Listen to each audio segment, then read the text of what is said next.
appropriation bill was indeed presented by President Bola Ahmed Tinubu, and he prioritized 4 key sectors of the economy in his 2025 budget. Now, the budget proposal of 49.7 trillion naira passed the second reading in both chambers of the National Assembly.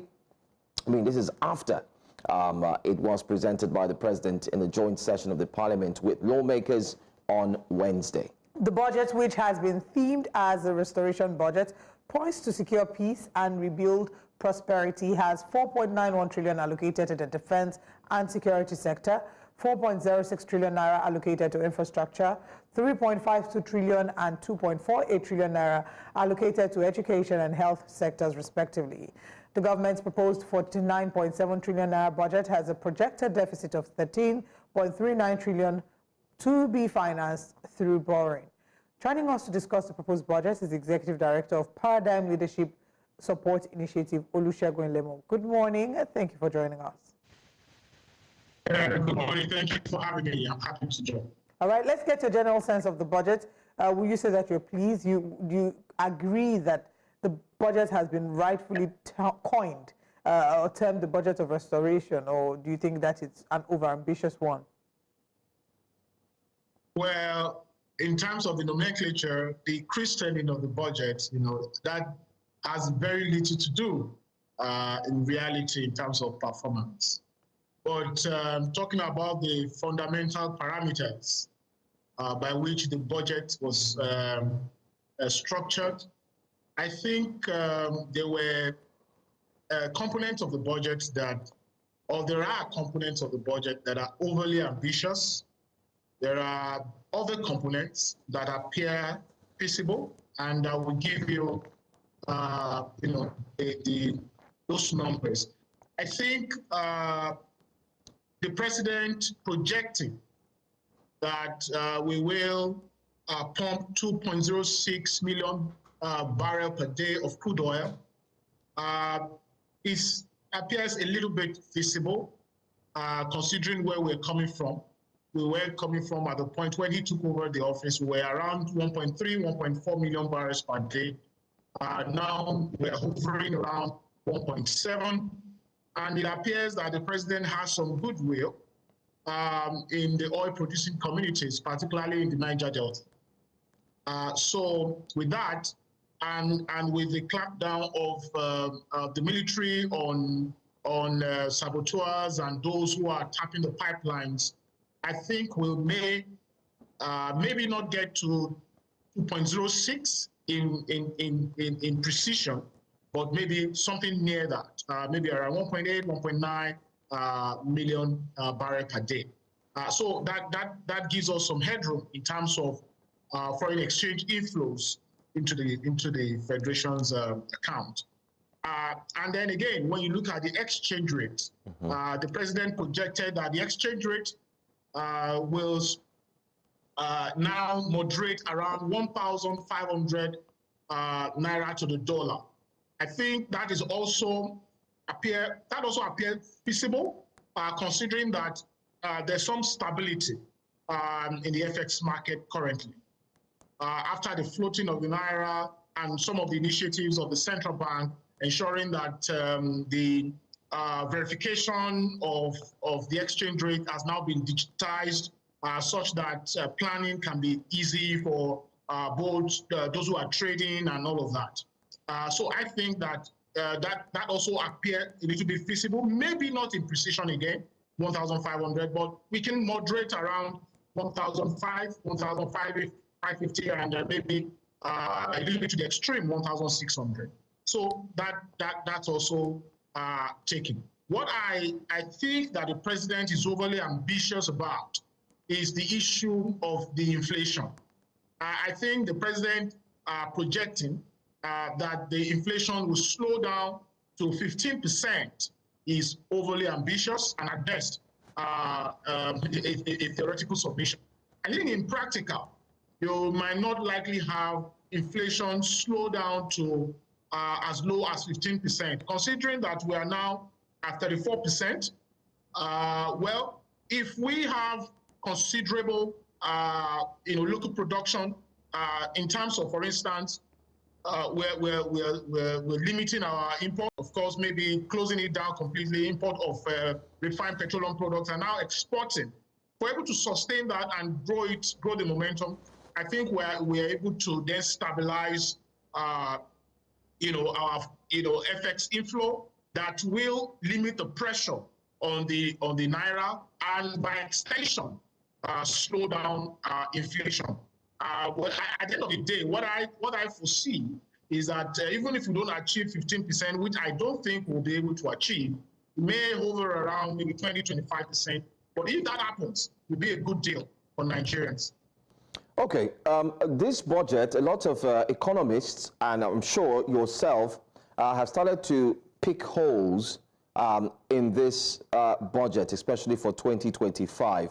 I'd like to start off first with the one that concerns a lot of Nigerians, and they're wondering why it seems to be it's recurring again. And that's got to do with the budget put in place to renovate the presidential villa. It's quite worrisome that the Joint Assembly, also the National Assembly, is already looking at the budget to be passed immediately. It's past the second reading, and we all know what that means. They haven't even taken time to look at these holes that are being picked.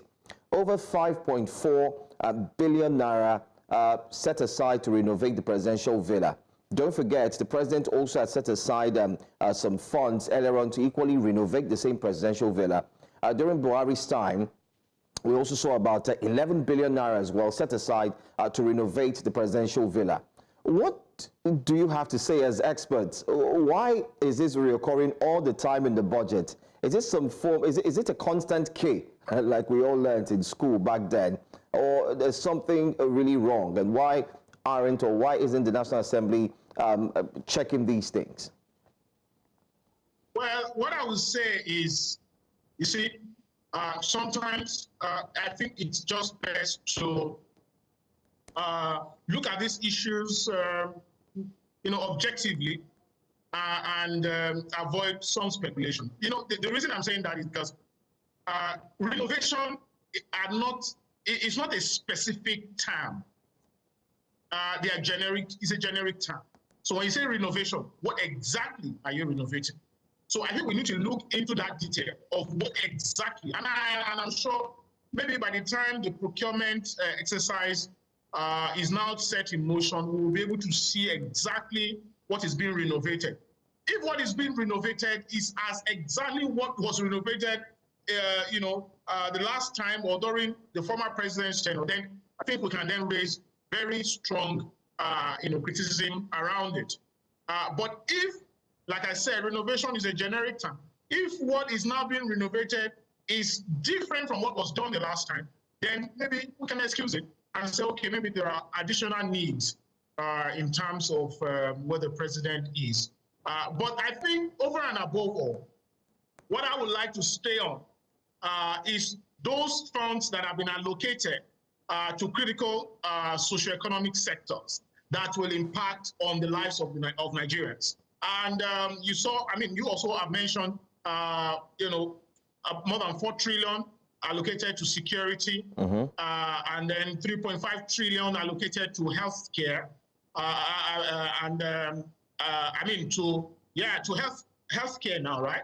Yeah. Then you have about 2 trillion thereabouts allocated to the education sector. You have also appreciable amount of money allocated to infrastructure.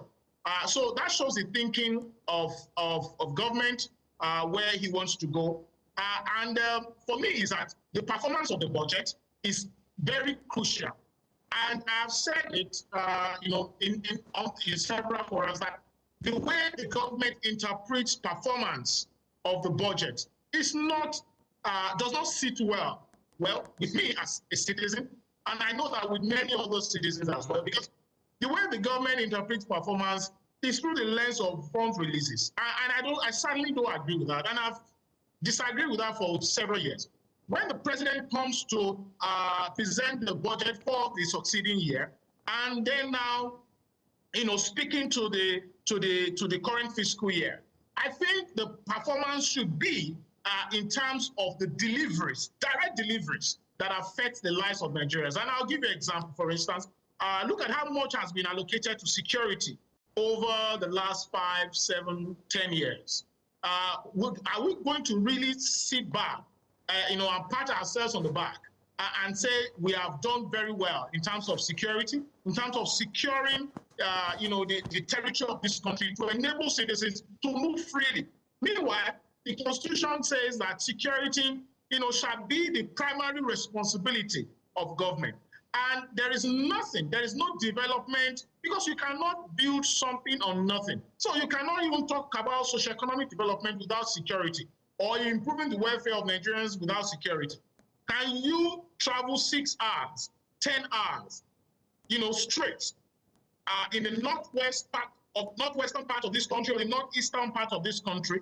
Can you, in all fairness, organize a social function, where you call everybody an open social function in the southeastern part of this country today? We all know what's happening.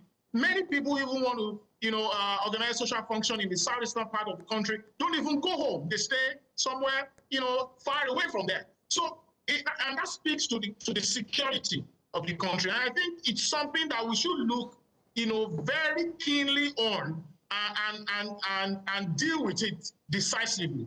Also is that when you look at how security impacts other sectors of the economy, for instance, food production, we're dealing with food crisis right now. People are unable to afford, commodity prices in the market because prices are skyrocketing. And that's also because the farmers are unable, to go to farm freely, plant their, the products and harvest them freely and take them to the market. I think these are issues we need to look at. Also is that you look at the impact of security on education. You look at the impact of security on virtually every sector of the economy. And now we're, allocating funds year in, year out. We are not seeing results. So these are areas that I want to see results. And I believe many Nigerians also want to see the result. So in terms of budget... Sorry, before you go ahead, I just want to quickly interject there, since you're talking about security. So are you satisfied with the allocation, with the fact that defense got the highest allocation in the budget? Or do you think that maybe, that was a misplacement of allocation? Well, I think the defense getting the highest chunk in the budget is well placed. If the monies will be used, effectively, efficiently, and economically, I think that's what is important. But you also know that security spending is there is little or no transparency around security spending. Why that is understandable, because you don't want to jeopardize national security issues. You don't want to put every of the information, whether the hardware and the software that you are purchasing, in public domain, and allow the enemies to then, interject or plan against whatever the country is doing in terms of national security. I think is that whoever is managing, that place, and precisely now, the National Security Advisor, Malam Nur Ribadu, has very, huge responsibility cut out. Because this is not where we should be in terms of security, and certainly we shouldn't settle here.